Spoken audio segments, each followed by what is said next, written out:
uh, I also did the same degree program as you all. So I started my bachelor's in University of Sri Jayewardenepura in 2015 as a student of the first batch.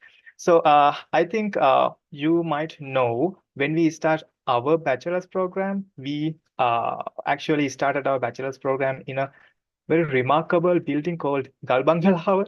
So yeah, it was really close to the main campus, main Japra campus. So yeah, so that's where we started our bachelor's. And then during our bachelor's time, actually, that was a very remarkable time in our life, I would say. So yeah, so actually, I will discuss more about what we did and we will share, I mean, I will share more experience about my bachelor's life later. But right now, I would like to much focus on the overall thing, I mean, the overall path that I followed. Right. So at the end of my bachelor's studies, I started my internship in Cogen International as a trainee software engineer. So then, actually, just after completing my internship, I started working as a freelancer. So I think you might already have some experience in freelancing because it's quite a popular thing right now, right? But at that time, freelancing was not much popular. But I started working as a freelancer software engineer. So then, while completing my final semester at University of Sri Jayewardenepura, I did a few freelancing projects, and then luckily I got one job offer from a USA-based software company. So then I joined them. While doing my bachelor's degree, I joined them as a remote software engineer. So I then I mean even after completing my bachelor's degree, I continued working for them. So I worked for them about 1.5 years, and then yeah, so about after about 1.5 years, then I started working for another UK-based software company. So so as you understand, I uh, primarily focused on working for foreign clients. I will tell you why, the reason. Uh, but right now, I just focused on working for foreign clients. So then, actually, I after about 2 years, I wanted to start my postgraduate studies. So I was looking for some postgraduate opportunities. Actually, I was also looking for some scholarship opportunities, and I was looking for some self-funded opportunities. So self-funded opportunities means we have to cover all the expenses, all the university fees, and you know about the scholarships, right? So yeah, so I was looking for those self-funded opportunities and scholarship opportunities also. And then yeah. So at the time, actually, I wanted to start my postgraduate studies in an European university. So that was my goal. And because of that, I applied for some universities in Germany, Switzerland, and also in UK and Italy, Poland. So I applied for a lot of universities. And then I got some offers from those universities. And then I had to make a decision which university to select. So then I selected the German university, which I'm studying at right now. So yeah, so then I started my master's degree in artificial intelligence. So right now, I'm at the final phase of my master's degree. Right now, I'm doing my thesis. And at the same time, I'm working part-time for a UK-based software company. So that's the path that I followed uh, from my bachelor's to where I'm right now. So that's my path. And yeah, so if I if I talk about the lessons that I learned from my experiences, I should tell you this. So the thing that I did wrong was that I didn't have a proper plan. For an example, when I was doing my bachelor's, I didn't have a proper plan for my postgraduate studies. So that's one common mistake that most of the students are doing, because I didn't have a plan. Uh, uh, I didn't know if I want to start my studies, postgraduate studies in Sri Lanka, or I didn't know if I want to start my postgraduate studies in a foreign country. So I didn't have a proper plan.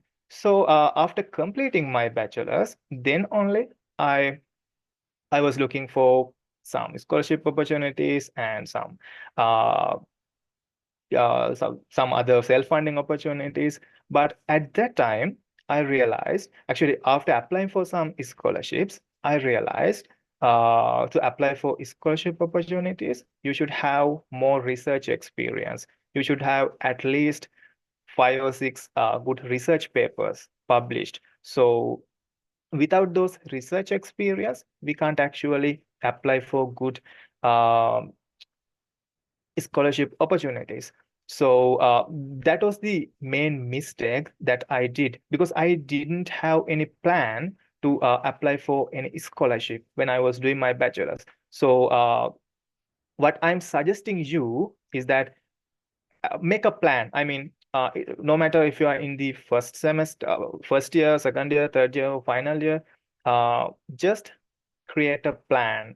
Just plan your postgraduate studies. Just plan where would you like to pursue your postgraduate studies. Uh, Maybe some students they might like to pursue their postgraduate studies in Sri Lanka, or some other students they might want to pursue their postgraduate studies in a foreign country. So some other students they might be thinking about applying for scholarship opportunities, right? So if you are planning to apply for scholarship opportunities, you have to work on research projects, and you have to publish some research papers. So then when you have when you have complete your bachelor's degree, then you can apply for lot of scholarship opportunities. Otherwise, when I have completed my bachelor's degree, I only had one research paper. So then I applied for some scholarships. For an example, I think you might have heard about Erasmus scholarship. It's a kind of famous scholarship in Europe. So I applied for Erasmus scholarship, and then they sent me some evaluation report. So I uh, I had some really good results for some other criterias, but for the uh, research studies, research work criteria, I had really low score because I only had one research paper. So that's why I'm suggesting you to have a plan. So you have to create a plan right now. So if you are planning to apply for scholarships, you have to start working right now, right? So it doesn't matter if you are in the first year, second year, third year, fourth year.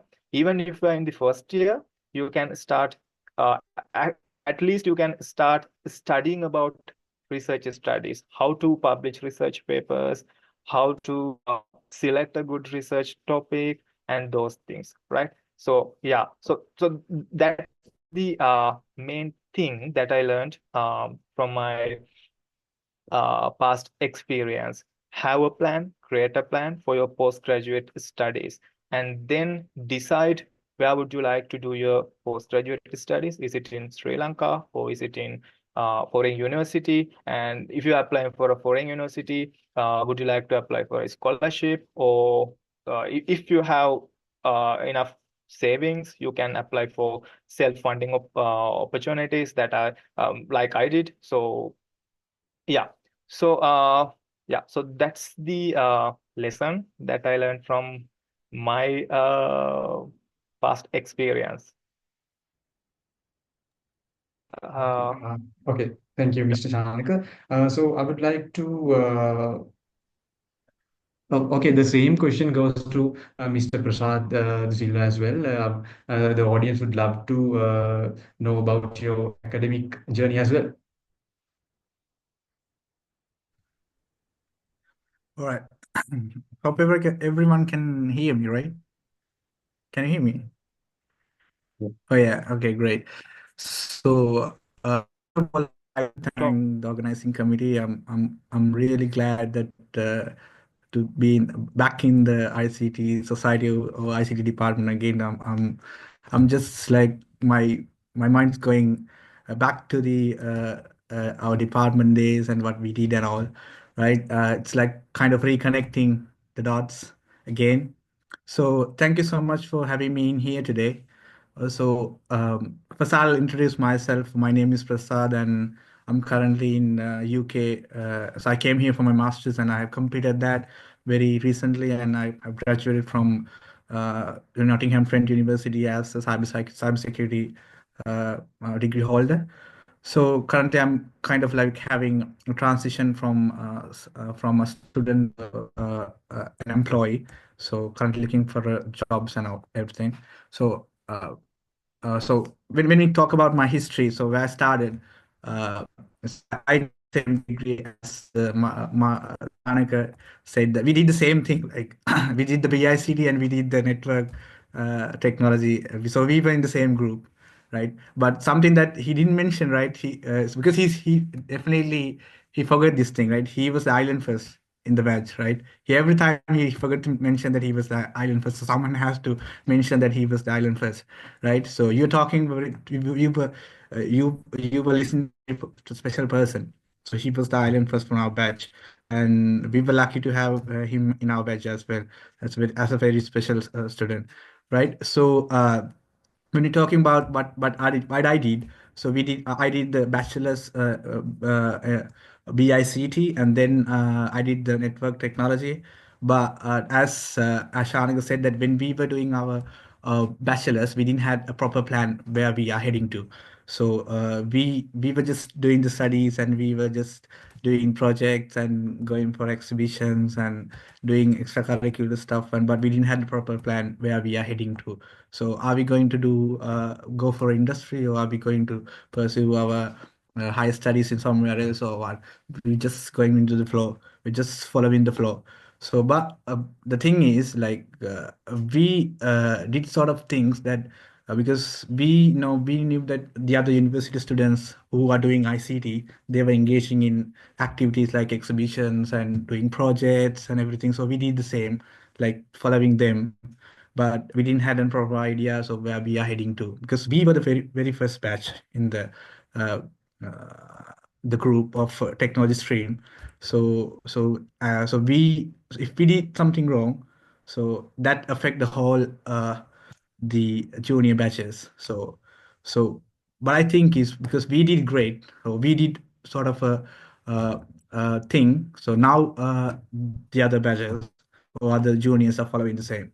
So why I'm saying that is because we have people in around the world right now doing pursuing masters, and some people are like working in the leading companies in the ICT sector, and also different sectors, not about ICT, the other engineering technology and biosystem technology and all. And we do have people who is doing PhDs as well. Have to tell that as well, but not, I don't know, I can't remember that it's in ICT, but in engineering technology and BST that we have some people who's doing in our batch, they are doing the PhDs as well. So because still we are young as well, so we have time. So you guys have time as well. So we should have a proper plan. So what I'm saying is, so you should have a plan and then go according to the plan, not just going rather than going to the same flow what the others are doing, right? So Shanak and myself did network technology because Shanak was, I mean, Shanak was, I don't know, I'm just guessing, because Shanak was very good at like software stuff. I think he just needed to have different approach, like learning network stuff and adding some skills into network, because he's already in software field. So that's what he was thinking, I think. So that was the same happened to me. I mean, like, because I didn't like to have coding and stuff, but I did. That's why I joined the network group. And then when I was deciding what to pursue my masters. So because I was in sort of like software field, so I'll come to that point later. So that's why I decided to go through sort of adding an academic background of cybersecurity, and then I choose to join the university to do my masters in cybersecurity. So that's a different approach again. So coming from a network background, so I started my first job as a DevOps engineer. That's totally different, totally, a different thing. I mean, because so we were learning different stuff. Like software people, they have different stuff. Like they have like micro architectures and stuff they were learning, and we were doing sort of like syllabuses there in the CCN and all, networking, IP addressing and stuff. But so and then when we're looking for jobs like internships and all, so I personally found that there's less jobs for networking people, right? So I'm not discouraged to do people to do networking, but so there are jobs because there are field jobs mostly. So you have to go on field and all. So but I person doesn't like to go outfield and working. I do like to work inside, like in a room where I'm comfortable with. So I just think about myself and okay, what I'm gonna do is like I did networking now. So I have completed my degree, and maybe I'm in my last semester. So what I'm gonna do? So should I apply for a different role? So so I got a offer in a startup company. I got offer as a DevOps engineer. So as an associate DevOps engineer. So that's how I started my career. So I did networking and started DevOps career as a DevOps engineer. Like DevOps in the sense, so it was sort of like technical support and application support, and also mainly working with servers and Linux and everything, like doing deployments and everything.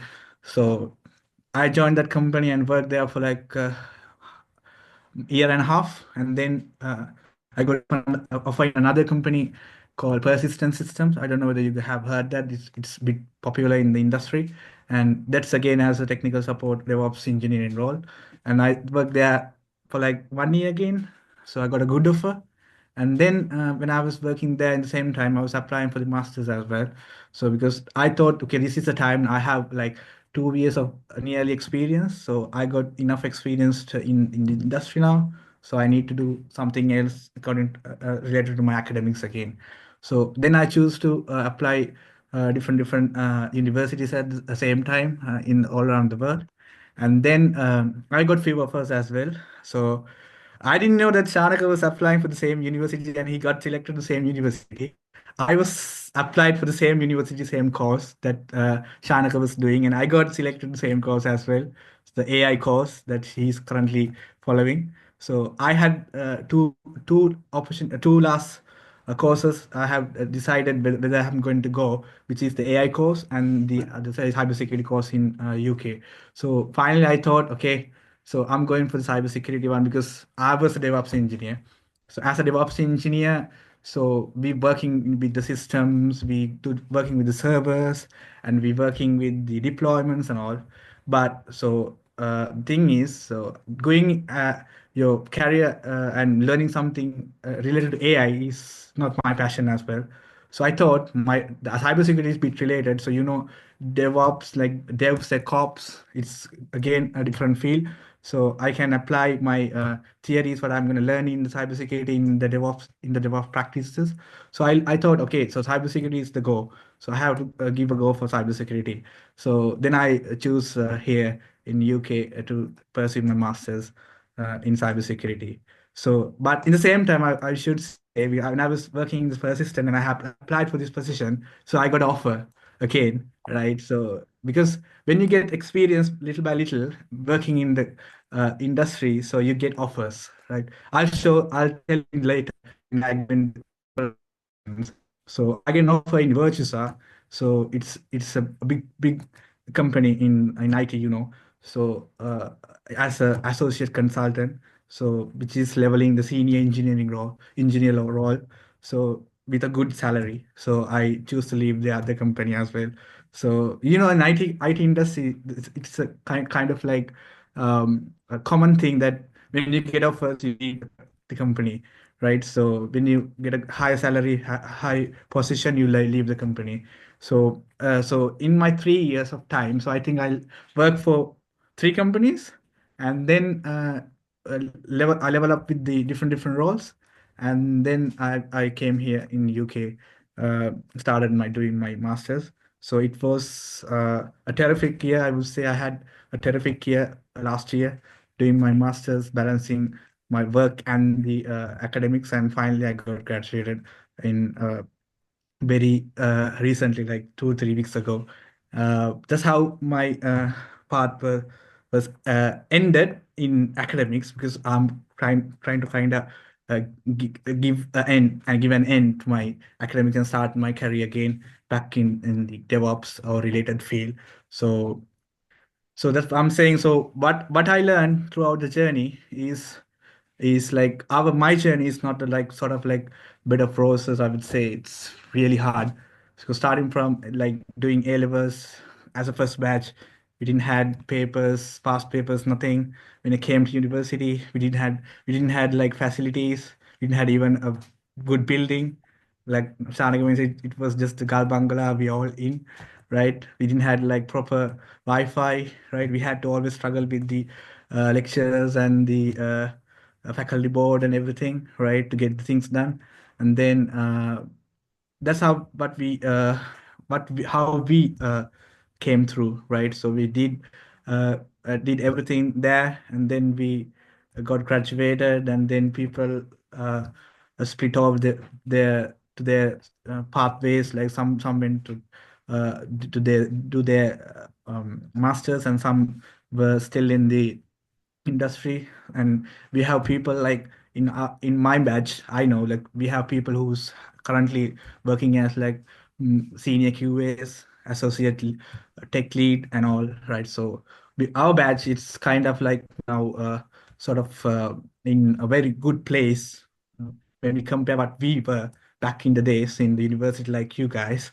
But with the time, with the experience, what we have learned throughout the journey, so we're getting level up by day, like time to time, yearly. So I'm saying, so you have to be patient. What you have to do is you have to have proper plan what you are doing. So because even you don't have proper plan, sometimes you get the chance to go in a different direction. So your directions can be changed in any time. Maybe in your third year, fourth year, maybe after that, even after you did graduated, and then maybe like when you pursue higher education, again your path can get changed, right? So that's what I'm saying. So I'm currently looking for a job which is related to DevOps, and also I'm currently working as well.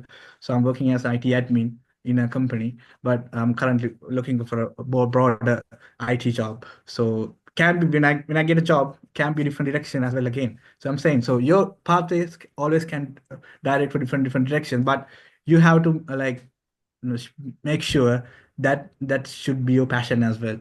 So not just doing like what we don't like to do, right? So that was my career and the academic path, I went throughout the journey. And so that's it then.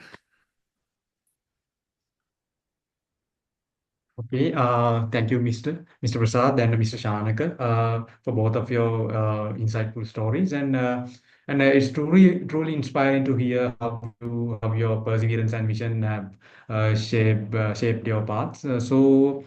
So with that note, let's move on to the second segment of our session. So in this session, we expect to provide some broader perspectives for our BICT students. In this session, we expect to explore the importance of higher education and skill building for students in ICT. So our speakers will share their thoughts on why pursuing advanced studies can open new doors and the key skills and tools you should focus on. So, in the context of pursuing higher education, one of the most common dilemmas faced by the students after completing their degrees, deciding whether to pursue higher education like a master's or PhD, or to step directly into the workforce. So, this decision can significantly shape one's career path and aspiration. So my question is to Mr. Shanaka Anuradha. So, Mr. Shanaka, in your opinion, how important is it to pursue higher education after completing a degree? And what factors should students consider when facing the dilemma of continuing education versus starting their professional careers? Yeah. So, first of all, I should do one correction. You should decide if you are going to do a master's or PhD uh, before completing your bachelor's, right? So don't wait until completing your bachelor's degree to decide if you are going to pursue a master's or PhD, right? So because if you wait until completing your bachelor's degree, then you are too late because then if you need to apply for scholarships, you will again have to work on research and it will take some time, right? So to make those qualifications for postgraduate studies, it will take time. It will at least take 2 or 3 years, actually at least 2 years to build a good research profile. So first thing, you will need to decide if you are going to do your postgraduate studies, and you have to do it as soon as possible while doing your bachelor's degree, right? So yeah, that's the first thing.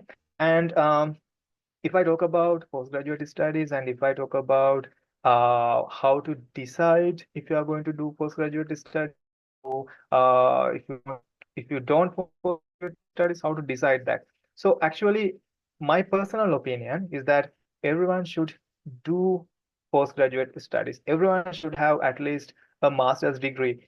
The reason is actually I'm not talking about the current IT industry, or I'm not talking about today. I'm talking about 10 years from today, because that's where your mid-career comes, right? So in 10 years from today, it's going to be your mid-career, right? So in your mid-career, right, in 10 years, the minimum qualifications for a job opportunities, that can be a master's degree, right? So if you think about the time of your parents, for an example, let's say 30, 40 years ago, actually at that time, for any type of job, they didn't want any type of degree, or I mean, at that time, most of the jobs, they didn't require any degree program, right? I mean, if people had done A levels, they could have a good job at that time, right? So in 10 years from today, maybe, right? No one knows, right? So in 10 years, the minimum qualification for a job would be the master's degree, right? So you don't know that, right? So, but you need to prepare for the future, right? So right now, for an example, if I talk about the European job industry, I mean, European IT industry, because right now I'm in Germany, so I have some kind of idea about how European IT industry works. So that's where Sri Lankan IT industry aims, right? So in 10 years, Sri Lankan IT industry can reach the level of European IT industry, right? So in this context, so there are some job opportunities, they are only available for people who has master's degrees. And even there are some positions, some IT related positions, some senior positions, they are directly asking for PhD holders, right? So if you don't have a master, or if you don't have a PhD, you can't even think about those job opportunities, and they are really, really highly paid. So in 10 years, even in Sri Lanka, right, most of the jobs, they will be only limited for master's holders and PhD holders. So right now, as we know, in Sri Lanka, uh, even if you don't have a master's, or even if you don't have a PhD, you can still find a job. That's no problem today. But in 10 years, when you step onto your mid-career, maybe at that time, the minimum qualification would be master's degree, right? So, but at that time, when you're at your mid-career, you don't have much time to start a master's, right? So then you will have whole lot of separate responsibilities, right? So you can't start masters after 10 years. So the best time for you to start your master's degree is right now, just after your bachelor's degree. So my personal suggestion and my personal advice is to start your master's degree as soon as possible. I don't ask you to leave Sri Lanka. I mean, maybe some students, they want to leave Sri Lanka and go to some foreign country, and they might want to do start their masters in a foreign country. That's totally okay. And some other students, they might want to start their master's degree in Sri Lanka. There are a lot of I mean, really good master's degree programs in Sri Lankan universities also. So that's also an option.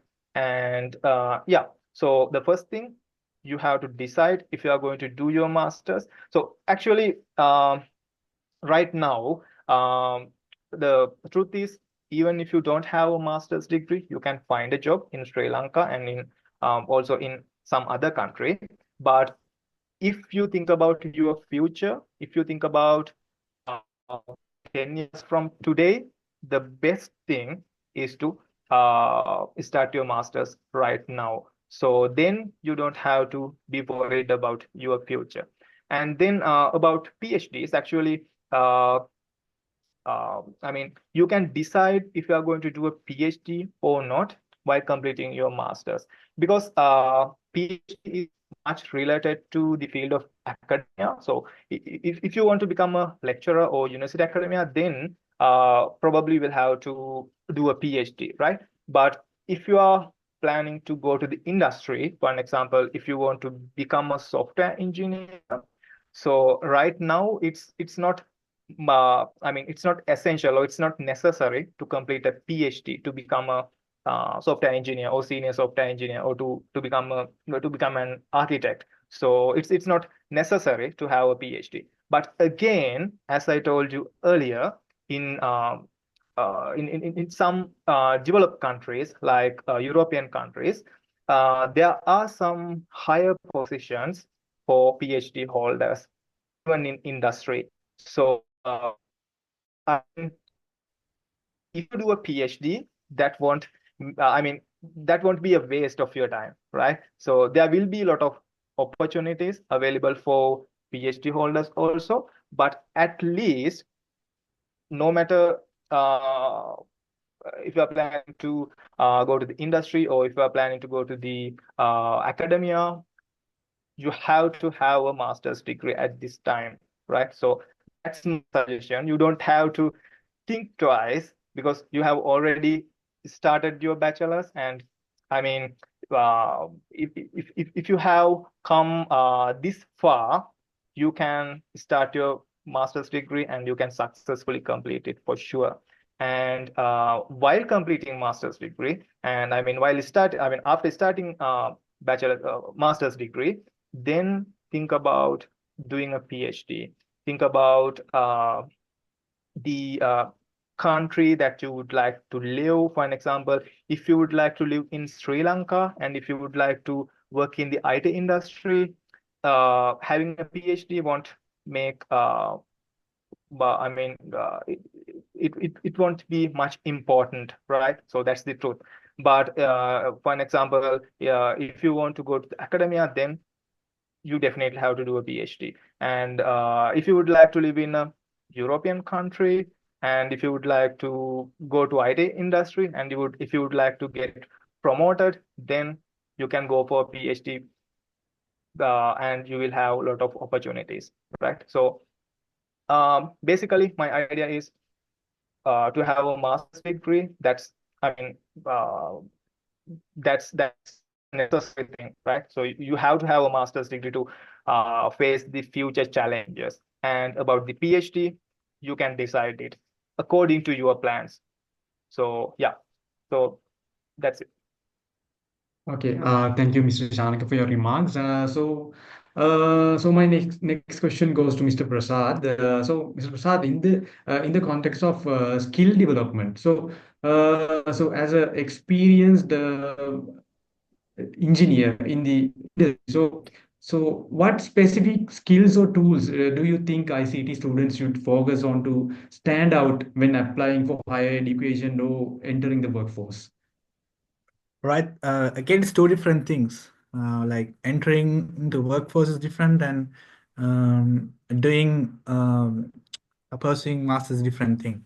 So I'll first I talk about the entering to the workforce. What sort of skills or tools that you should have, right? So the main thing that you should have is your soft skills rather than having the technical skills, because that's my how I think. Because technical skills you can grow when you go into a company little by little, but you should have at least basics technical skills, like because when you if you're going for industry, like for the software or network, you should have like uh, experience in Linux and operating systems and cloud. Nowadays very popular, like you have to have experience in AWS or Azure or whatever. And definitely if you can have one or two certifications in Azure or AWS, that will be added advantage as well.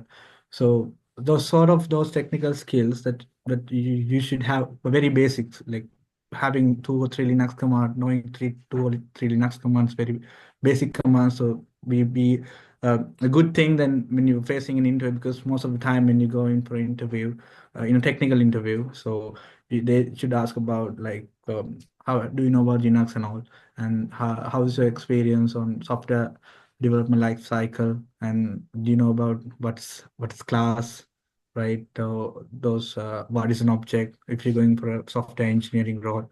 So very basics that you have learned in during the your course, right? So you need to develop a little by little. So when you're doing your projects, you can have hands-on experience working with the object-oriented languages and all, like Java, C++ or whatever.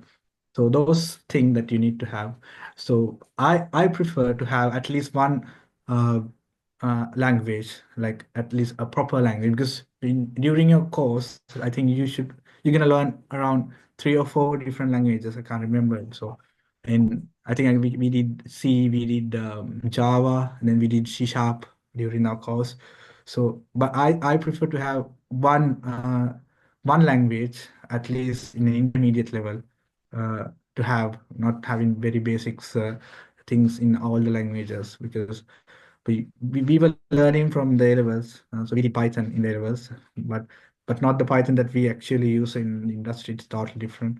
So I think Shanak have better understanding on that rather than have, because he's currently working in AI with Python, because Python is a very broad language what we did in A level ICT, but it's just basic. But so if you're going as a software engineer, so then you should have definitely have one language in your pocket as in the intermediate level, not just as like very basic thing knowing, but basic things in like object oriented stuff, like what is a class, what is an object. You should know what is the process of software development life cycle. So you should know everything in between, what are the roles and testings in between software development life cycle. So those technical should be there, technical skills you should have uh, before going on for interview. But I said, so the soft skills are more important than having technical skills when you're facing your very first interview. So they're looking into your confidence level. They're looking to your attitude mostly. So if I give you a job, right? So this person exactly can can he manage? Can he manage the stress level? Can he manage to do the work by his own, right? They are like using all the strategies and tactics to catch you whether you are a good person or not in an interview, right? They give you a case study, they give you assessment, and they ask you questions where then if you are able to ask these questions, rather than not all the technical skills other than that. So the catch, your soft skills are really good to be hired, and then you get the job, right? And so most of the people, I mean, nowadays as well, they were struggling in English. So I'm saying like I'm going to very private level now, right? So I'm going to ground now, and I'm saying that if you don't have a good English knowledge, so you have to start practicing by today, right? just keep your technical skills for some time. So you can even start doing it from even third year. I'm not saying just start it from third year, but if you don't have any good English and you are at first year, right, and you're still struggling to do your studies, right, so start by today. Just do whatever you can to have a proper English knowledge, right? So so for that, so I can recommend you to I'm telling you, just try whatever possible. So what I did was I did joined the extracurricular things in the university where English is using, right? So I was a part of ISAC. I don't know whether you guys know. I was a part of ISAC in the university. So they are doing all of the things in English. So because they were dealing with foreigners, foreign undergraduates and all. So I joined ISAC. So that gave me passion to work in a different thing, working with the people, organizing stuff, and then communicating in a different language, right? So that's what I'm saying. So do whatever is possible. Sometimes some people watch movies without subtitles, right? Sometimes they tend to read books in English, right? So English is a very primary thing when you go into an interview. They're gonna see how is your communication skill, right? Not communicating in our own language, but in a professional way, in a way that English can use, right? So professional communication is a must. So if you don't have a professional communication, that doesn't mean only English. It does include emailing as well, right? Writing as well. So how do you write? How do you do email, right? That's very important again. So if you don't have any good email communication, so just start it from today. Just send your lecturer an email and listen and see how you get a reply from the lecturer, a very professional reply. So just start sending an email to Nalaka sir, Prabhani madam, and see how they reply you, right? So see the words that they use, right? It's a different thing again. So I think so soft skills like being confident and having a really good communication skill is a plus point, a very good plus points to go in for workforce. And then next the technical skills comes, because as the very first job they're looking into your attitude, they're looking into your confidence level, they're looking into your communication. So I'm coming to the second part that Ravidu asked me. So about pursuing higher education. So what are the tools and technologies that we can use as skills, right? So Shanak has mentioned. So if you pursuing your higher studies, so it should be not just after the uh, bachelor. It should be in the bachelor's. You have to think when you're doing the your bachelor's.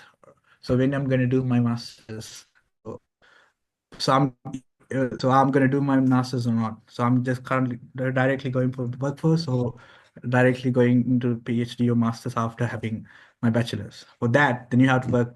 So you have, if you're going for a master's or PhD, so then you have to work your in your academic very well. Like you have to have maintain a really good GPA, right?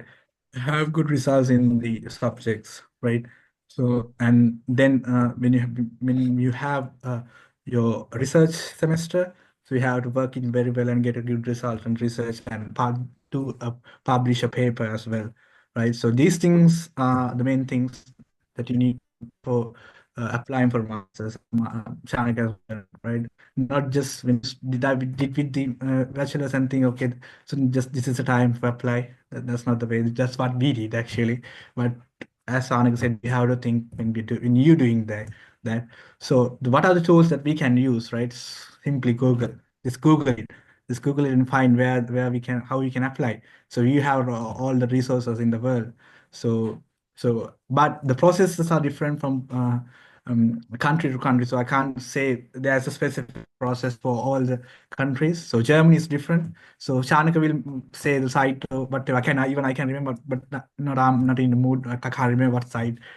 It's something a scholarship website that we have to apply for the Germany, and UK is that means like fully self. Then you have to apply for all the courses by yourself. You have to select your university by yourself, right? And if you apply for Canada, again, USA, it's again self, right? Just go to the university, see the application, and fill out the application, right? And some countries they have application fee like Canada, USA, but UK we don't have application fee. You can apply whatever you like. And in Germany, you have some universities have application fee, some universities doesn't have application fee, right? So it's again just Googling and find the information about how to apply. There are a lot of resources like YouTube and all, but the skills again comes when you're applying for um, masters. You need to have a proper background. So if you asked, I have you need to have sort of good research skills if you're applying for a research masters or a third course. So in masters, you have two different courses. You have research masters and you have thought courses, right? So I did a thought course which has a research of 6 months, and the other things are like exams and assignments all. And there are other masters, they have or just only research 2 years research. That's it, right? So there are different masters as well. So when you even you're applying for PhD again, it's if you currently have a master's, then it's a plus point. So you can directly go for a PhD and apply for a PhD as well. For even from the bachelor's, you can apply for PhD if you're really good with your academics and you got a really good research experience, and if you have a research paper that at least 2 or 3 published, and then you have really good research proposal, and then you can apply for a mass directly in PhD. Mostly on countries like USA, they accept direct PhDs, and then Australia they accept direct PhDs, because some countries like UK we don't accept direct PhD most of the time. There are, but very less. But in USA, Canada, Australia, they have direct PhDs. So that's why I'm saying we have some people who's in PhDs in Australia. Currently, they are not in IT, but in different fields. They are directly applied for PhDs, and they had really good results in their uh, bachelor's, and they had really good experience in research, and they work in the university as demonstrators and then as a research assistants as well. So that's a plus point again if you are pursuing your higher study. So you need to have sort of an academic experience as well. If you have academic experience, like as a demonstrator, so you guys are working with demonstrators, I think. Yeah, you have, because even nowadays we can remember like demonstrators are there. They are helping us with the tutors and stuff, right? So actually, people who's doing the tutors are the people what we call as a demonstrator. As tutors, so because the plan is actually they're going to higher studies. So if you want to have more information about like higher studies and all, so just also you can talk to a demonstrator, because mostly they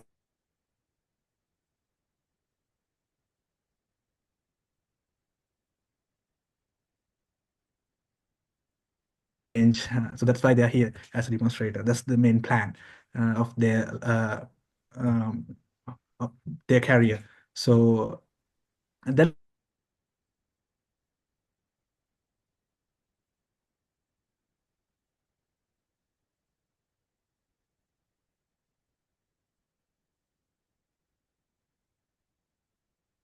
and see what you can how you can apply for a specific country, because I can't see. So this if you ask for a country, okay, how you can apply, so I can give you a guide, but it's a different process for different countries. So but skills you should have is like mainly you should have a research skill. But if you don't have, even if you don't have research skill, but you can still go for a master's, right? Like what I did. So I didn't had a really good research skill back then. I did just only my bachelor's research. So I worked in industry for 2 years, and then I came here for masters. So I'm adding one point that the question you that Ravidu asked for the Shanaka, the same thing, that how you can decide when you can decide to start your masters. Is it after graduated, or is it before that? So Shanaka said that it's before, and it's again depend with the people, as Shanaka said, right? It's again different. I'm saying this, and it's again different, depend with the people, right? So whether it's gonna go do in, whether you're gonna do it in your country, or whether you can go for a different country and do that, whether you can have go for a job and then have your experience in the job and the career and go for a uh, uh, master's. So what I did was I was in the industry for 3 years, nearly 3 years, including my internship, and then I came. So for the reason for that is what I'm thinking personally. So I when I was doing my bachelor's, I didn't had a plan to go for a master's, right? My plan was just to complete my degree and go directly go into the workforce. Like because I just wanted to have a proper job and proper salary. That's it. And then when I get back to the workforce, as I expected, and when I was having a good salary and I was having experience as well, and then I was thought I thought, okay, so now I need to have again an academic experience again. So I need to have a change, right? So I have experience in industry for like 2 years now, 2.5 years. So I'm gonna apply for a master's and again have some another academic qualification. So that's how I came through, and that's how I applied and I came through. So so you should have a proper plan when you're doing your bachelor's, whether I'm going to go to industry, get some experience in industry and go back to uh, apply for a master's or PhD, or just complete my bachelor's and apply for directly or PhD if I got good results in my bachelor's, or apply for master's directly for in a different country or in the same country for once you're done with the bachelor's. That's up to you. That's up to your career path. What you're gonna decide. So if you want to have be an lecturer, so or whatever the in an academic career related job, I would say just do your PhD or master's just soon after you done with the your bachelor's. Have some experience in the uh, faculty or in your department as a I mean the demonstrator or a tutor. Get some experience at least for 6 months, 1 year. That's enough, and apply. Same time you can apply and go whatever the country you like to go. If you if you want to have same like me, like have some experience in industry and think whatever the thing that you need to do with go back to another country and then do your masters, or go be in the country and doing the masters and again apply for different roles or whatever the field. That's again up to you, whatever the career path that you're going, and it's up to you to decide. Yep, that's it. Okay, thank you, Mr. Prasad, for your valuable insight. So again, my next question goes to Mr. Shanaka. So this question is related to the industry relevance of BICT studies. So as undergraduates, we believe the practical application of knowledge gained through the studies that we are doing is key to solving real-world challenges and contributing meaningfully to the industry. Mr. Shanaka, can you share the significance and an example of how the concepts or knowledge from BSc studies have helped you solve a real-world problem or contribute to a project in your career or in your higher studies? So, simply saying, how relevant are we as BICT undergrads to the current ever-evolving ICT domain? Yeah, yeah. So I understand the question. So actually, before answering that question, I would like to remember one thing. So when we were doing our bachelor's degree, most of the students, we had one main question. Actually, that question was, will there be any job opportunities for BICT students? So that was the main concern that we had, because there was no one in the industry who did BICT degree earlier. So we were the first batch. And as Prasad mentioned, so it was a really tough time for us. I mentioned this right now because now you can see a lot of BICT degree holders are working for very popular and very large IT companies in Sri Lanka and also in abroad. So, I'll say the companies for their motivation as well. of Like course, yeah. we have people like in Cisco, we have people like in IFS, Virtusa. Just name a company. Just name a company. I'll give you two or three names. The working right. So we have Yeah. now like 3 or 4 batches out in the from our BSc degree. So we have more than like I don't know hundreds of people working in the industry in different companies. So when back in the days we didn't had anyone even to talk to how the process, how's the interview process. But now you have plenty of people. Just just just go to LinkedIn and put some filters, right? I don't have to say these things, right? Just go and put some filters, filter from BIC degree holders and see where they're working, right? So see who are working and connect with them, talk to them. So just say, hi, I'm from this batch and blah blah blah, and say, I love to work in this company. I love my passion is going this way. So can you guide me? Can you give me insight, right? You can talk. That's it. Yeah, so actually, as Prasad mentioned, so we have a lot of BICT degree holders in different companies. So it's not a coincidence, right? So it's not a coincidence. So that means most of the famous companies are accepting BICT degree holders because they know the BICT degree holders. They can, I mean, they are capable of doing what companies need, right? So the companies know that. So that's why they hire BICT degree holders. But uh, just having a BICT degree, it doesn't make you suitable for job opportunity, right? It's not about BICT degree program, right? So even if you have the best degree from the best university in the world, still the companies they will check your knowledge, they will check your soft skills, as Prasad mentioned. So I mean, even if you have a degree from Cambridge, or even if you have a degree from Harvard, so still if you can't face an interview properly, you can't have that job, right? So that's not entirely about the BICT degree program. So that's about preparing yourself for the um, industry, right? So however, if we talk about the BICT degree program, so it has all the required qualifications that are required by the industry, and also that are required by the foreign universities. For an example, if I give you an example, so as I told you earlier, when I was looking for MSc opportunities, I applied for several universities in Europe. So actually, these European universities are really famous for their tough selection process. So they usually go through your transcript, and they usually go through all the modules that you have completed, and then they give you some score based on the modules that you have completed. For an example, you need to have some score related to programming related modules, and you need to have some defined score for mathematics related modules, right?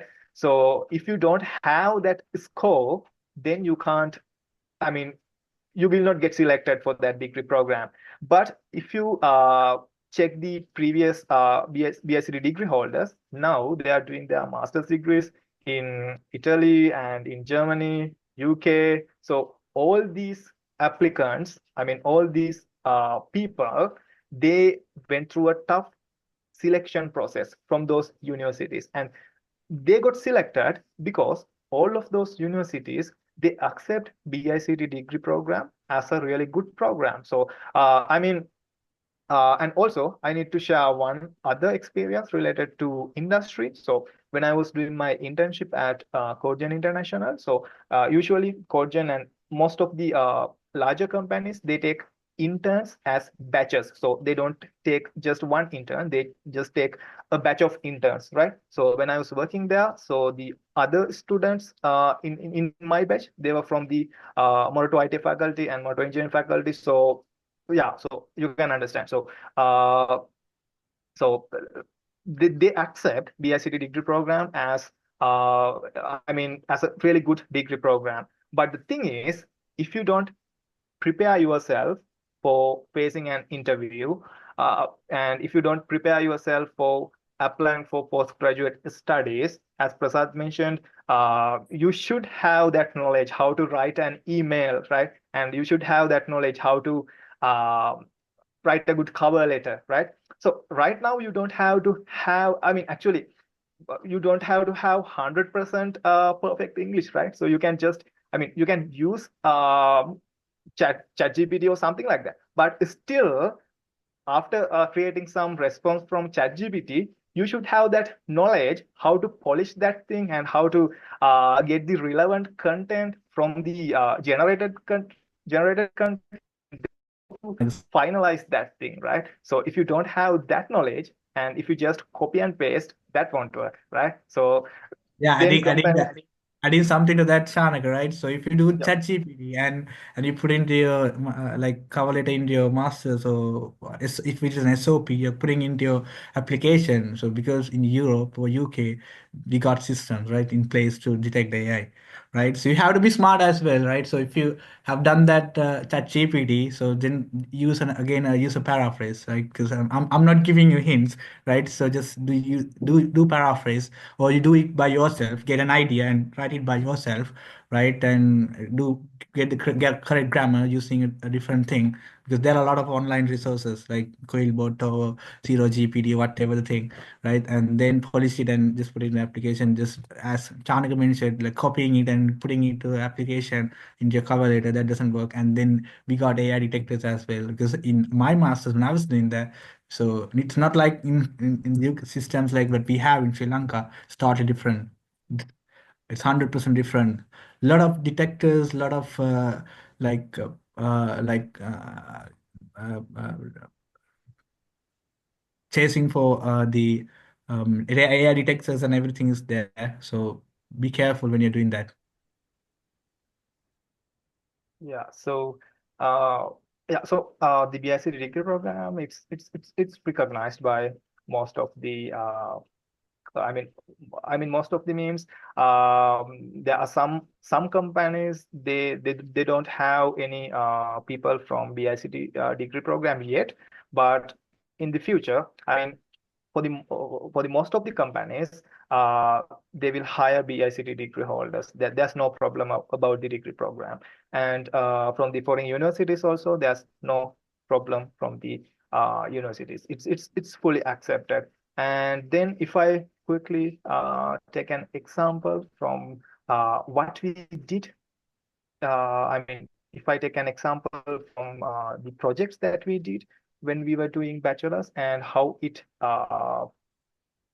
became relevant to the industry. So, for an example, if I tell you about one project that I did when I was doing my bachelor's degree program, actually, Prasad and myself, we discussed about this yesterday. So, when we were doing our bachelor's, I did one project about detecting our eyes using machine learning, and then identifying the uh, stressness of the eyes for using, I mean, when we use our laptops and when we use our computers for a long time, our eyes, they are getting stressed. So I did some projects related to that one, and right now I'm doing my thesis in my MSc AI program. So right now my thesis project is related to it's highly related to that project, right? So uh, that's one example how your projects can be relevant to your industrial projects and how they can be relevant to your projects in the higher studies, right? So, however, you have to decide, for an example, when you want to do a project, you have to do some you have to do some research online, right? You have to do some research, and then you have to find out what type of projects happening in the industry right now and what are the projects that have high demand. For an example, these days there are a lot demand for the AI based projects, right?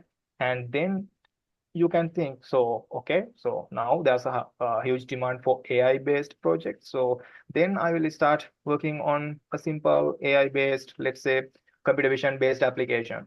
Or maybe I will start working on LLM based, large language model based simple application. Then you can search. You can search on Google, and then you can, especially don't use ChatGPT only for writing stuff, right? ChatGPT is really good for learning stuff. For an example, when you work on a project, you can just ask from ChatGPT what are the, I mean, uh, one main problem when we start a project is that we don't know where to start, right?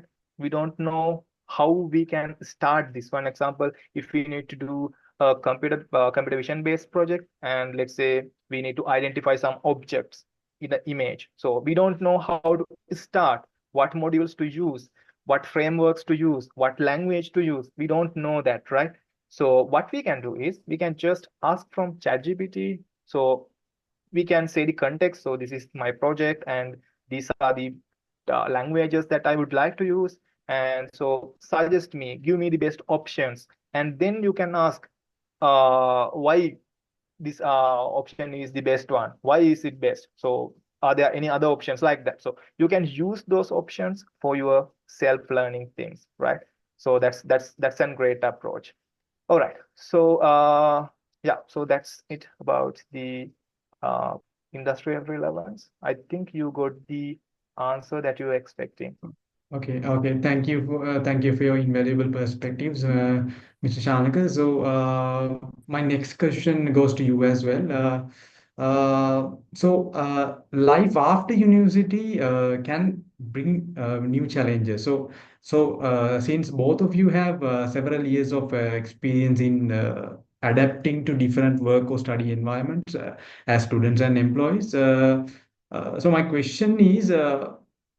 In the context of adapting to different environments, what strategies did you use to adapt to new work or study environments, especially when transitioning from university to professional or international settings?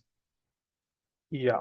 So that's a really good question. So one thing that I did was that I started doing freelancing even before completing my bachelor's degree, right? So I started working on Upwork as a freelancer software engineer, and then I actually applied for some small projects. So they were not some good paid projects. They were just small industrial projects. So I completed them, and then when I was completing those projects, then I understood. So this is how the industry works, right? So, and also it was really valuable because most of those clients, they were foreign clients, and then I could speak with them in English. So actually, that was the first time that I spoke with a client in English, right? So then I could build my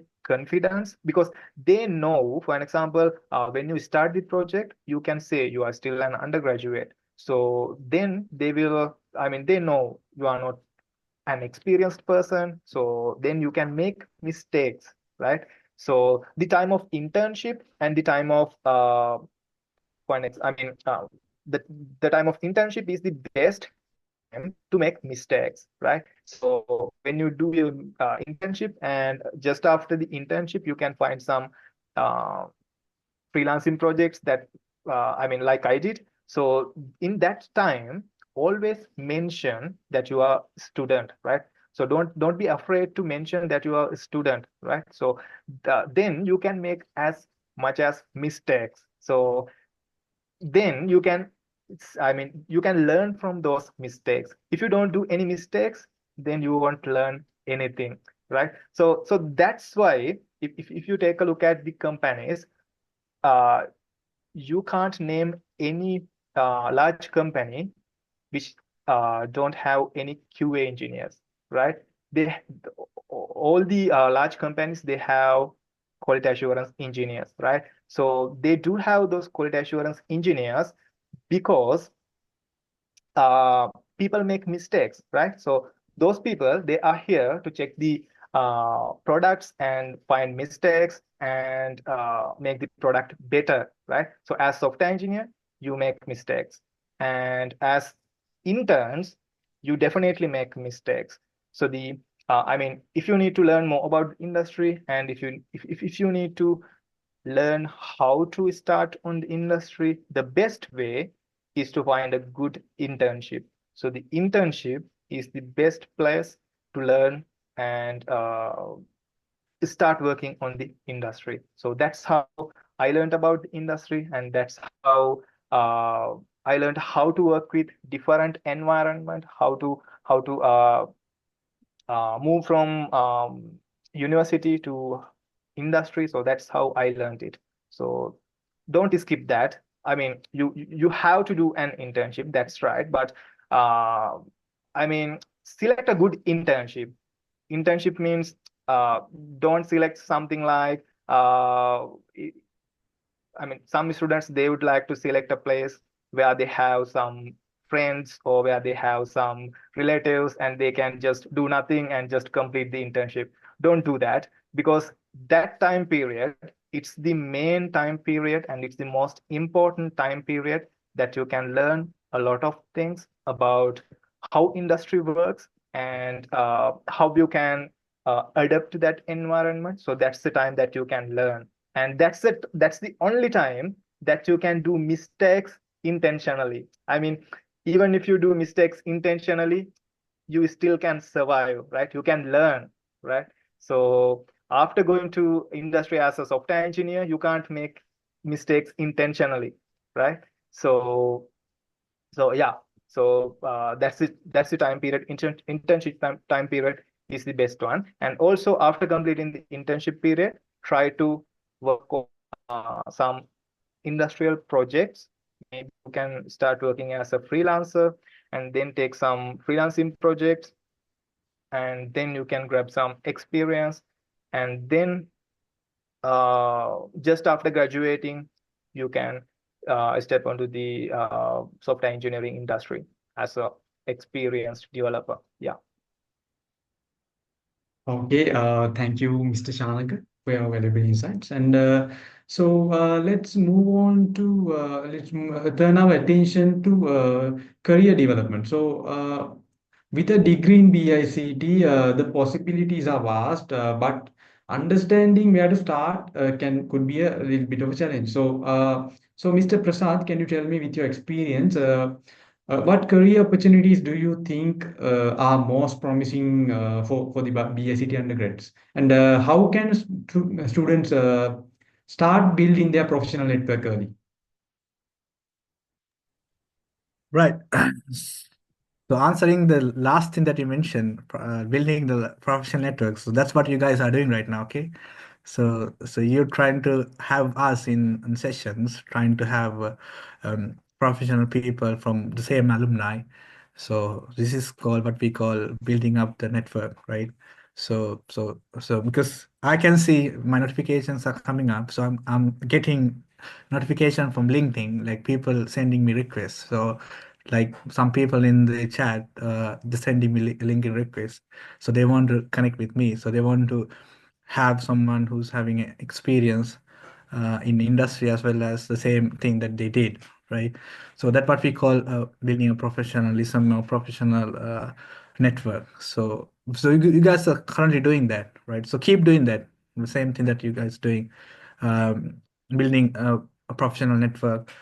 Talk to people who's in the same alumni, or talk to people in industry in LinkedIn, or get to know about people, right? Get to know about job opportunities and all. So I'm going back to the first thing that you asked.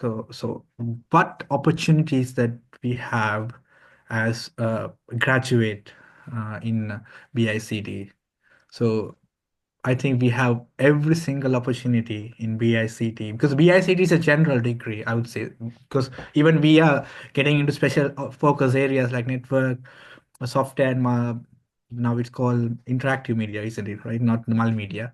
So we have every single opportunity in IT. So we can apply if we have passion of, if we have interest in. So just follow some courses.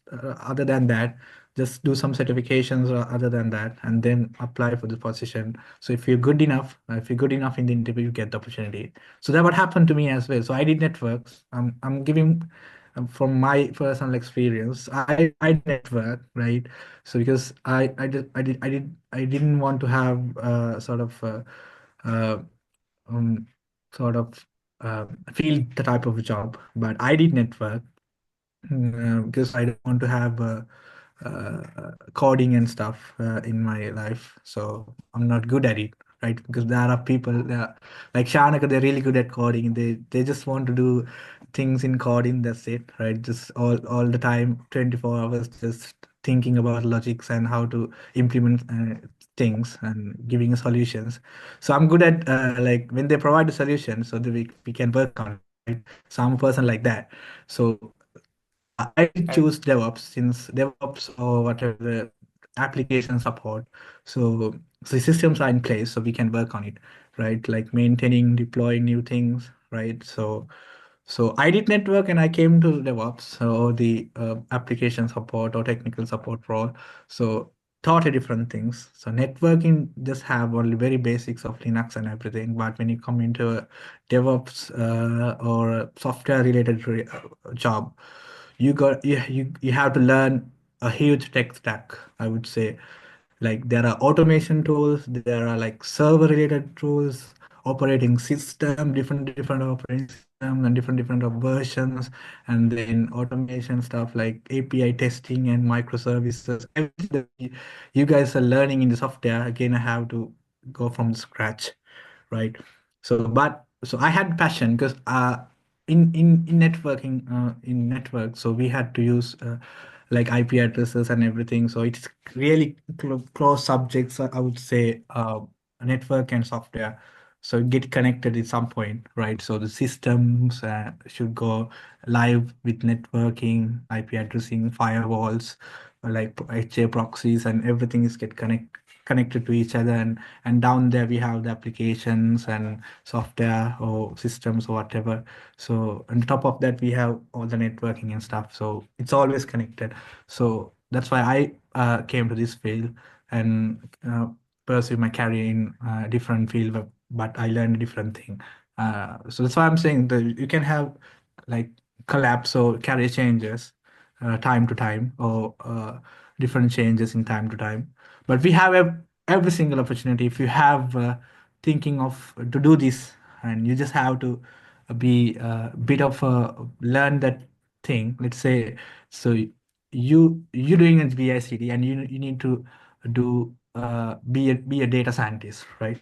So so we have very less subjects in related to data science, but we have like machine learning, AI, and stuff, right? Very few subjects, but you can continue whatever you're doing, like related to AI or data science, and do some certification again. So there are Azure certifications. If you go back to AWS, there are because most of things are now on cloud.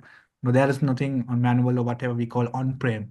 So we have all the things on cloud these days. So if you thinking of anything, like you need to know cloud things first. You need to cloud first.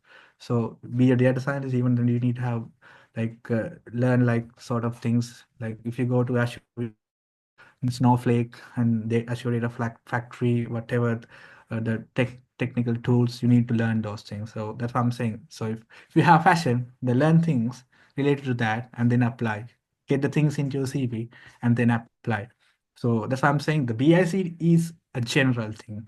So if you talk about different degrees in different universities, we got Moroto IT, Columbus ES, and everything. It's all are general degrees. General says we are learning everything in it, like not just one specific subject. We learn everything related to IT. So we are open to each and every opportunity, but it's again us. It depends on us.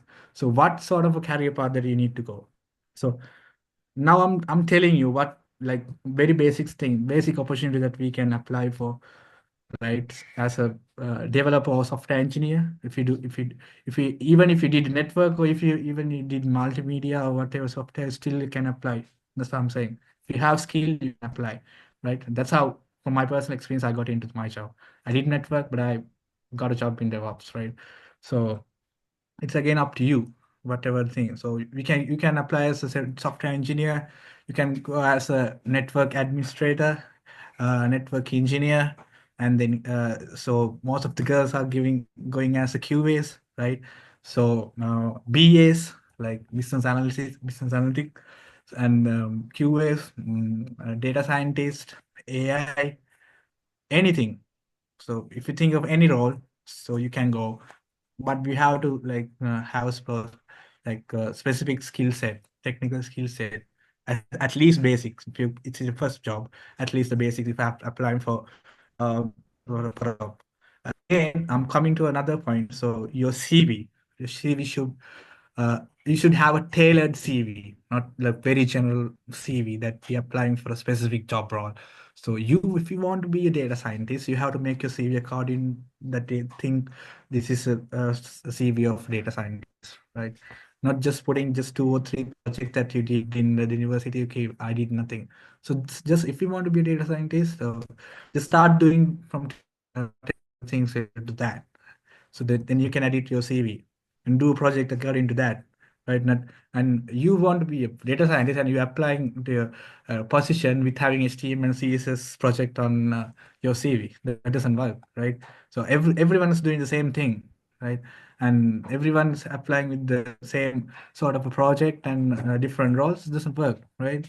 So people have to have things when they're applying as a software engineer in the way that they need to look into it. I mean, um, if you're applying as a software engineer and the person who is recruiting you, he needs to have a specific skill set, right? Rather than just having HTML, CSS as a web designer, right? So they're looking into your CV and see whether that keywords are there in even when you're doing the project, right? It's a programming language, whether it's like automation tools we're using, right? That's they're looking into, not just the general things that you put into CV. I did that, I did this project, that project, and all. So you should have a tailored CV, not just a general CV. So that I'm telling you. So if you want to be that person, right, that role, apply for that role, so you have to start thinking from today. So which role I'm gonna go, where I'm good at, and where I'm not good at. This thing, right? So I know there are like people who's in first years, or second year, and third years, and fourth year, all are here. But even if you're first year, just think from today. So what's the subject you should I'm gonna choose? I'm gonna go with software. I'm gonna go with network. I'm gonna go with interactive media, right? So I'm giving another experience. I'm giving something about I saw in LinkedIn. I can't remember her name. She's an undergraduate in same degree, but I saw she's currently sort of like doing UI UX, which is a really good field, which is unique, which is not most of people are applying for, right? So I think she might be doing multimedia, or maybe she's interested in interactive technology, and she's currently doing sort of creating stuff and UIs and putting in their LinkedIn. This is what I did and all. I don't know everyone's doing that, but I just saw her thing. So that's great. I would say that's a great thing that if you've done anything, just update in LinkedIn according to your field, according to your thing. Because nowadays recruiters are looking into more into your LinkedIn profile other than the CV, right? So if you have posted things like that, okay, now the people know recruiters know, okay, this person is really interested in this field, so we should hire him or her, right? So you can give it a go then. So whether they go in, they get the job or not, you can have different offers as well. So that's what I'm saying. So you need to have tailored CV. You need to make your profiles very strong, right? So about if it is about LinkedIn, so you should have talk about different topic, start a different topic. So I can give you all the tips and all about how you can create a good profile in LinkedIn and good profile in CV for CV as well. So that's what I'm saying. So we have everything. I mean, every opportunity we can apply for, right? But we need to have be specific on what we gonna apply, not like putting everything, like put every role. You can see whatever the I think can't remember even the uh, job website in Sri Lanka, right? So it's very famous one. So you apply it. So you just see the job role and just put the all your CV in every role. That's what we do normally. But no, that's not we should do. So we have to tailor your CV according to job role, right? So if you want to be a software engineer, you should have this as skill set, and then you should put it into the CV. And we get the interview, you have to prove yourself. So interview is again the main thing. So you have to pitch yourself in the interview. I would say not facing an interview. It's pitching yourself in the interview, marketing yourself in the interview, right? So you should prove you are a good pickup for that recruiter or the company. So I can do better than the other candidates. That's that they see it. So if they see you are unique and you're different than the other candidates, and you got the skills as well, so they will give you a go definitely. So I'm generally telling you guys. So we got every single opportunity here. So you can apply every single position, but you need to have be specific on the job role you are thinking of, and you need to have the skill set. That's simply as that. But I'm adding a one point. Again, there's the last question that mentioned about the relevance of our degree in the industry, right? So I don't know whether you guys know this. When we started this degree back in 2016 December, so it meant to be sort of like 3-year degree. So we had to fight with the government as well, the UGC, to get because they promised us to have 4-year special degree, and then they were putting in the campus. University handbook, this is a 3-year degree in the next batch. So we had arguments that's in the history. And then again, after the UGC discussions and everything, we got the BICT honors, right? So BICT honors a degree. So we are having BICT, just not a general BICT 4-year degree. So it's a special one. I mean, it's special degree, honors degree. So if you check the SLQF level, SLQF means Sri Lanka Quality Federation. So they have all the education qualifications in place, like NVQ level 1, 2, 3, 4, 5, 6, 7, and then bachelor's. Bachelor's is a general bachelor's, or 3-year general bachelor's is equal to NVQ levels 7. And then we have special or the master special or the honors degree, which is 4-year degree. And also before that, we have general 4-year degree as well. We have 4-year degree which are not special ones. And then we have special or honors degree in the top, like SLQF level. uh, can't remember the level, but they are top on the 3-year and the 4-year general degree. And then we have that, and then we have master's degree, and then the PhD. That's how it goes in the SLQF level. So we are having the one of the best degree courses uh, in Sri Lanka, I would say. And I think we are our degree on the way of getting the accreditation as well. I don't know, you guys know about the accreditation. So the accreditation is something which is following a policy of uh, uh, a governed body, or of which has you know about the IESL thing in engineering degree. So they are following IESL, like we are getting the same thing, the accreditation very soon, as I know, in our BSCT as well. So that's what I'm saying. Is our degree is very relevant in the industry. So when we were facing the interviews as our, for internships and for our first jobs, we are the first batch. So they were looking into that. Okay, so they don't have understanding about what the degree course are and everything. I mean, the recruiters and the companies, they were thinking, okay, these are, so we need to give them a go and see how whether they are good or not. So our first batch played a huge role back then, right? So they got offers in 99X, like IFS, Virtusa, different big companies, and they played a huge role. I will say they showed that skill that we can do, right? And then uh, they followed the same in the second batch, third batch, and fourth batch, and now we have everyone in the industry in different companies. Because if we failed as a first batch, it gonna be collapse. All the batch, it's gonna be collapse definitely. I mean, as a first batch, they did a really good job. And then we have different people in the companies. Then they are working in the big roles, not just in like as an associate level or the engineer level. Now they are in like senior engineer level, and then associate tech lead, and all the levels, right? So just being in short period of time, like 4 or 5 years, I would say. So that's how I'm saying. So our degree is very relevant, right? It's very relevant. So you're getting a really good degree. So, and you are the cream as well, right?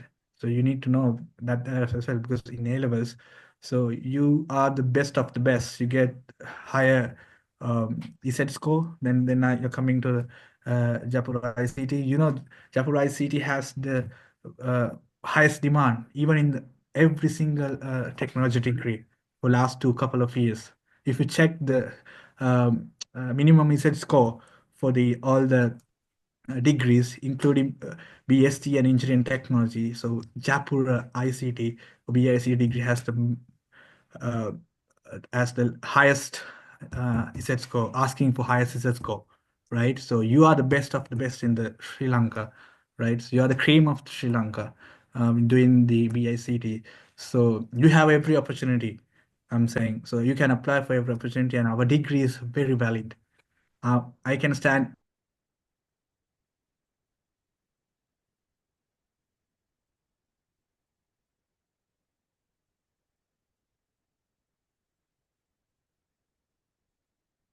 right? So Chanak was mentioning that point when you apply for a applying for a course, they are asking for a sort of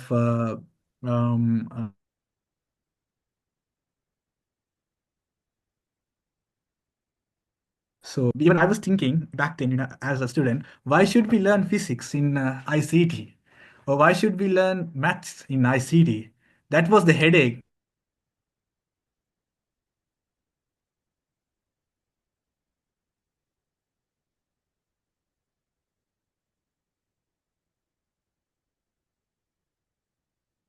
ICT, but so you should have certain subject related to that as well, like statistics, and then can be maths, can be physics, right?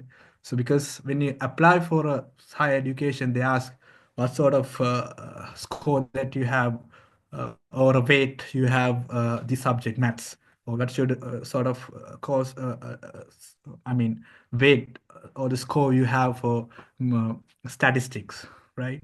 So that make the difference, right? From a different degree, like 3-year degree or a general 4-year degree. So you can apply for a or any related IT related uh, um, master degree or PhD, because our degree is very valid. So they check that, because when before we apply for our masters, because these are the experiences we have faced. People said, so your degree is now valid, your degree, you can't apply for masters, you can't apply for PhDs, right? You don't have certain credits, right? So we have 120 plus credits, as I know, right? So which is meant to have in honors degree. So we had 120 plus credits. So that's the requirement to have a honors degree. So we can easily apply for a master's or PhD. Our degree is very valid. So if someone has a doubt, right? So then I think it has been cleared now. So our degree is very valid in the industry, and also in the if you apply for a master's or your higher education. So even in the industry, we have great reputation right now about our degree. It's still getting popular, I would say, right? So, but maybe in another couple of years, maybe after 3 or 4 years, so there's a huge competition. So in the in undergraduate days, like Moratua is there, and the Colombo is there, Callan is there, and then also Slit, the other IIT and the other guys are also there, right? So there's a huge competition, and we are in the same race as well. But our degree is also again is a very valid and qualified degree.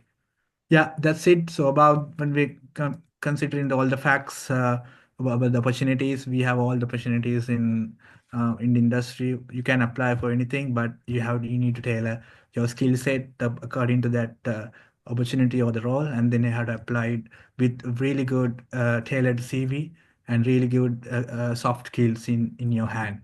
Yeah. Okay, thank you, Mr. Prasad, for your remarks. And so, thank you. And we are really grateful for the both of you for the meaningful insight and the crucial knowledge that you guys have provided for us to shape our future. So, our organizing team has informed me that we are gradually running out of time. But on a final note, to wrap up this session, Mr. Shanaka, what is the one piece of actionable advice you would give to students to help them excel in university and prepare for the challenges of the professional world? If you can answer quickly. Yes. So, I think my best advice is to prepare yourself for programming exercises. For an example, let me quickly share you three links, right? So in the chat, I will share you. Yes, I have shared you three links. So in these three links, you can find two websites called one is called HackerRank and there's one other called CodingBat. So use these two websites to practice coding. So these are the two websites that I learned coding from scratch, right? So practice coding day by day. You have to practice coding, and also as a motivation for this, I have shared one other link called Tech Salary. So just check this website, right? So this website includes all the current salary rates. So these salaries are provided by the actual employees. So you can see how software engineers are getting paid, how senior software engineers are getting paid, and there are many other technology related job positions, right? So as a motivation, just check this website and see how much they earn, and then start today and then practice coding. For an example, if you are going to be a software engineer, practice coding. If you are going to become a UI UX engineer, then practice designing more UI UX thing, right? So practice makes you better, and that's my advice for you. So never stop practicing. You have to practice day by day. Yeah. Okay, thank you very much, Mr. Cool. Shanaka and Mr. Prasad. So now the time has come to the most interesting part of our session today. So it's now time for the interactive part of the session. I would like to give the chance to our audience to ask any doubts or any clarifications from our guest speakers. So if you have any questions for our speakers, feel free to share them via the chat or unmute yourself when prompted. So language is not a barrier. You can either use English or Sinhala. Unfortunately, I think we cannot facilitate Tamil at the moment. But if you have any questions, now's the time.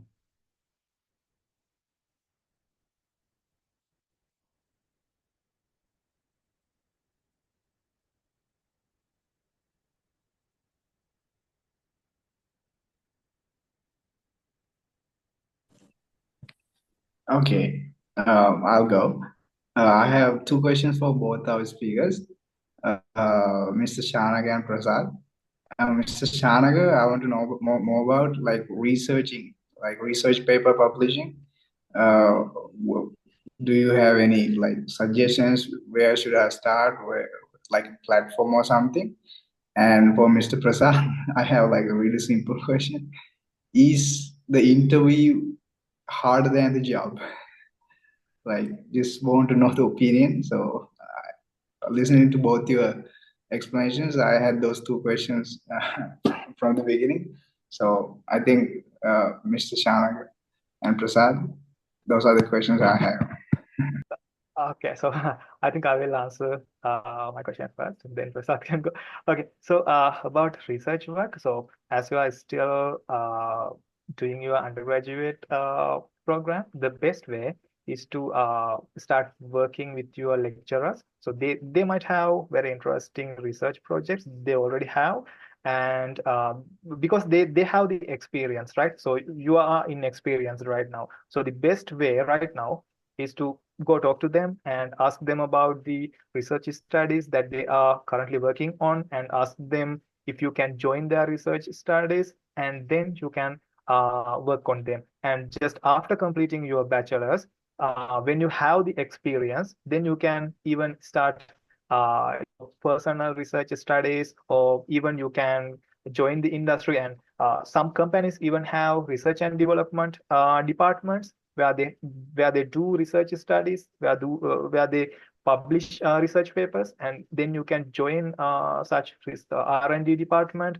And or else, after starting your master's degree or PhD, you can contact the professors and lecturers from those universities, and then you can join their research studies also. But right now, the best resource persons are your lecturers and academic staff. So then start talking to them. Yeah.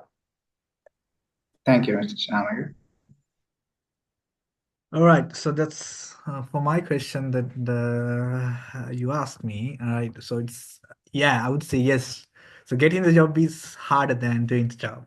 Yeah, because you have to put everything to get the job, right? You have to pitch yourself very well. You have to sort of like do everything. You have to research and learn stuff, and then get ready and preparation for the interview. You have to make your CV perfect. You have to make your LinkedIn account perfect. You have to make your whatever the GitHub perfect, right? And then only you can apply for job, and then you get the interview. And so I'm giving another tip, like when you get a job, I mean get an interview from somewhere, just research about them. So you get the email, right? And sometimes they put the names as well, who's some sort of like tech lead or whatever, the manager. So what I do is I just go to LinkedIn and search their profile and see how that personality is, and then I can get an idea, so how I can pitch myself. So I'm saying so in interview, what we do is we pitching ourselves, not just answering the question, right? So if you know about the person that you're talking to, that's easy for you. So that's sort of a tip. That was also my thing that I was doing when I was facing the interview. Just try to see who's the person, because most of the professionals are on LinkedIn, right? So they can go and see it. Then they can even know that I have looked in this account or not. So then you get to know about that as well. Okay, this guy has a passion, interest on the job, right? So it's sort of a notification on like that, and then answer the questions as well. So I'll share something, because Chanaka was mentioning something related like tech salaries and all. So this is I would say this is a bit unethical, right? To show you this, but I'm sharing in the purpose as a motivation to everyone here as a student, right? And also I'm not currently working in that company as well, so I'm done with that one. So I'm sharing, have a look on this, right? I don't know whether you can see the screen. Yeah, I think you can see the screen now, right? So this was sort of like salary I was getting back in the days, right? This is a bit of unethical to share, I know, but this is a motivation to you guys, right? So with 2 years of experience I had in the industry, 2 and 2.5, I can, as I remember. So this was the gross salary I was having, right? So just think, so what you can do. So you start from the beginning, and you were just nothing, and having like experience for like in industry for 2 years, having knowing sort of a tech stack, and you're getting a salary in a company like this. Something that might be your dream, right? Something might be your dream. So that's just what I want to share with you guys, right? So because Sanak was mentioning, because that is even the average. So the company that was there, it's paying average, not the high salary, right? So that's the average salary, right? So you can have more. That means I know few people like they were getting more as well than that, more than the higher salary, I would say. So that's just giving you a motivation and a hint how you can earn in the industry, right? So that again, I'm coming to the point. Yes, that's true. So getting job is harder than working in the job, because when you get the job, very easy to learn the things and go, just that's it. But getting the job is again, because I told in my 3 years I had three career changes. I mean, three companies changed, right? So I had to prepare very well with each and every interview, right? So sometimes I failed in the interviews in some companies, and sometimes I got the opportunity. So that's why I got into the job. So any more questions?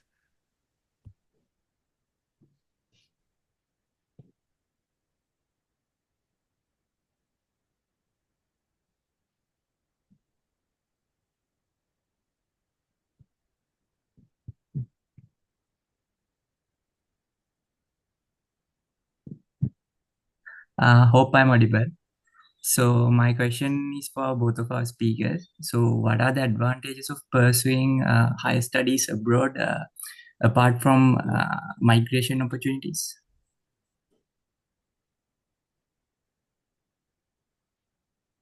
Okay, may I answer that question? Am I audible? Yes, Okay, Mr. okay, Yes, Mr. okay, Shanaka. okay, sure. So, there are actually a lot of opportunities. For an example, if I tell you about a country like Germany or and any other European country, the postgraduate education level is much better than Sri Lanka in European countries, and for an example in Australia or in European countries, the postgraduate studies, they are much better. They have much research opportunities. You can work on industrial related research opportunities, right? So in here in Germany, they work on many for an example, many AI products which are used in the industry, right? Many robotics and many automobile stuff. So their technology is really advanced than Sri Lanka. But bachelors, that's really okay to do bachelors in Sri Lanka. But if you do your master's or PhD in a foreign country like a European country or in Australia or USA, so they have much better research opportunities, and they have much better, uh, I mean, advanced technology that you can learn. And also, if you have I mean, if you have completed a degree from a European university or any other well-ranked university, that would be really easier to apply for some better jobs, right? Better paying, highly paying jobs. So in Europe, you have a lot of highly paying jobs, and to apply for those job opportunities, having a degree in a European country, that would be an added qualification. So yes, so the education is much better. Postgraduate education is much better, and then there are much better opportunities for PhDs. And also, when you go to the industry, you can find much better job opportunities with higher salaries if you have done your uh, masters or PhDs in a well-ranked university. Yeah. So I'm giving a different insight, because Sanakas has given you all the academic stuff, that the opportunities that you have, right? So you're coming from a different country. You're coming from a third world developing country, and you're coming for a well-developed country. So you have everything in it. I mean, you have the like technology. So where you have the technology where it's working on time. You have the railway system working on time, bus system, transport system working on time. So do you believe that, so the bus system or the railway system working in a country, a well-developed country, is on time? So you can have your things planned on time, right?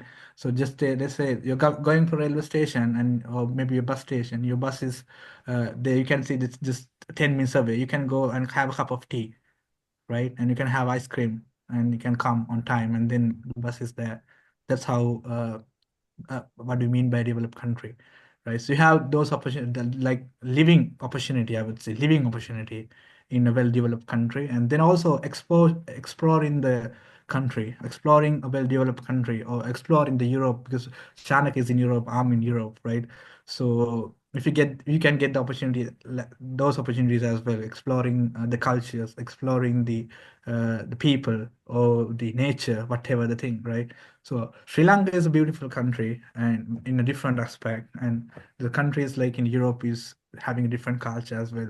So you can have cultural difference, you can learn different language, you can have people stay connected with different people, right? So have different opportunities like that, not just only for only the academic opportunities or the industrial opportunities, right? So that's why people are coming here, not because of the just because of the academic or industrial opportunities, right? So even you can have it in Sri Lanka. If you want to pursue your masters, you can do it in Morato Uni or Columbia Uni, right? But and also you have accredited unis in UK and Europe unis are there in Sri Lanka. If you go to private unis, and you can have the UK unis masters there as well, and for low cost as well. But having that same degree for which is something which uh, more costly as well, coming here by now, but it's totally different. You're getting a totally different exposure, totally different. We are getting exposed to people you never know. Their feelings are different, their attitude is different, right? Everything's different, but it's again learning. It's again a learning curve, again living the life, right? So that's totally different. So those are the opportunities. I'm seeing those are the opportunities. Living life is again opportunity that you can have, right? So coming here is again a huge opportunity, not just being going with the academic opportunity or maybe industry or field related opportunity. It's again living life is also again opportunity that you can have when you go for a migration. Yeah. Thank you so much. Okay, do we have any more questions from the audience?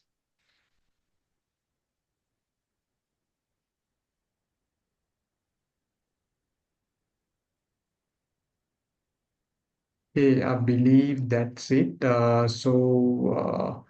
Thank you for everyone who participated in the Q&A session. So your questions truly enrich the discussion. So on a final remark, my next question is also for the audience, and we greatly appreciate if one of you could share your reviews and feedbacks about today's event, and it helps us understand what you found most valuable, and what we can do to enhance our future sessions. So now's the time for the audience. Hello, am I audible to you? Yeah, Situ, you can speak. Yeah, I'm Situm Veerasinghe. I'm second year undergraduate. Very sorry for not turning on my camera because I'm not from home right now. But first, I would like to thank our speakers, Mr. Prasad and Mr. Shanaka. I always had some thoughts, some doubts about whether I'm going to choose my academic career or whether I'm going to go to industry after I have completed my degree. And most importantly, I had a question about how would us, basically the BICT undergraduates, and we all know that BICT degree is kind of new. So how would we fit? How we would fit in the job market? And mostly it's a very good thing that the ICTS has organized this session, because we can have insights from our alumni, our degree holders. And I had to add something that I was personally following Mr. Prasad and Mr. Chanaka, because there are some Facebook groups, technology groups, and whenever we have some questions, doubts about the technological stream, even before we come to the university, they always helped us. And Mr. Prasad also mentioned that the ICT degree have the highest demand among all the other degree programs in our technological stream. Mostly we have to give credits to our lecture panel as well. And most importantly, I think it's because of you guys. I've seen some videos, some YouTube videos, and whenever, as I mentioned, whenever we have a question and whenever we have doubts about the technological stream, whether we are going to choose which degree program, you guys always helped us, and I'm very thankful for that. And I'm thanking again ICTS for organizing such a very remarkable event. Thank you. Okay, thank you, Situm, for your review and remark, and that really means a lot. So to wrap up the session, I would like to invite my colleague, Mr. Prithvi Tejan, to deliver the vote of thanks. Okay. Good evening. Actually, it's good night right now. I'll say at the end of the day. The Executive Board of ICTS, members of ICTS, and most importantly, our two inspiring speakers, Mr. Shanka Anuradha and Mr. Prasad de Silva. Thank you for making NextClick a successful event. On behalf of my fellow executive members, I deeply appreciate the time and effort you two dedicated to sharing your knowledge and experience with your junior undergraduates. Our alumni, among the most valuable resources we have, both as a society and as a faculty. And events like these highlight the power of collaboration and mentorship. A special thank goes to Dr. Nalaka Lankasena for continued guidance and support, which have been instrumental in shaping the success of the society. And also, I would like to remember all the academic staff and the executive board of ICTS for your hard work and commitment is invaluable in making this event a reality. I was personally adding this. I've seen that there are many to be said, and we only had a 2 hour time limit, and I am really glad that we did this as the first event, and I am proud that our first batch has taken a long step to keep our degree program in a high level. Mr. Prasad, I think you also said that you about making series and stuff, and I am as a society we are like to continue this joint that we made and work together and inspire the next generation of BICT undergraduates. Thank you and have a wonderful night. Okay, thank you, Prithvi. So, before wrapping up the session, our media division has requested the audience to turn on their cameras to take a final photograph. So, if the audience can turn on their cameras, that would be really appreciated to take a quick photograph.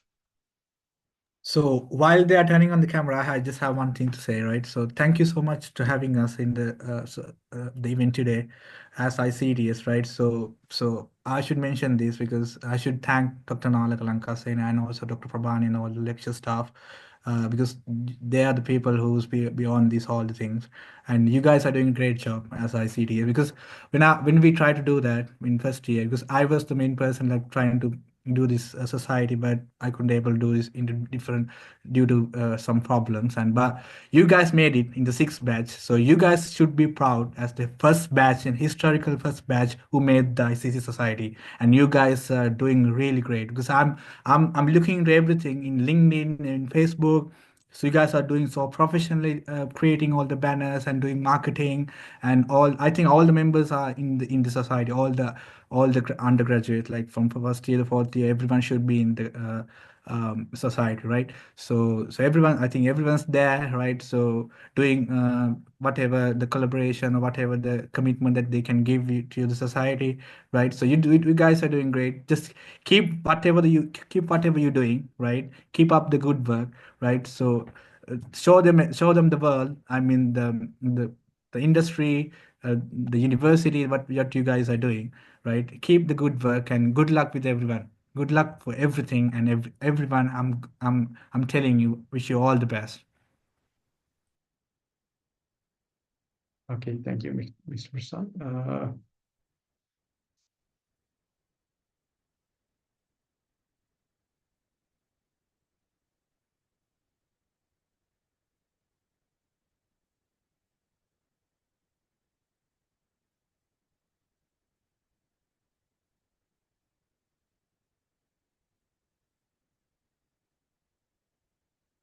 Okay, so give me a moment till I get the confirmation from the media division about the photograph. Okay, so actually, I also wanted to say the same thing Okay, that okay, Mr. Nanak, you can go on. yeah, sorry. So I also wanted to say the same things that Prasad mentioned.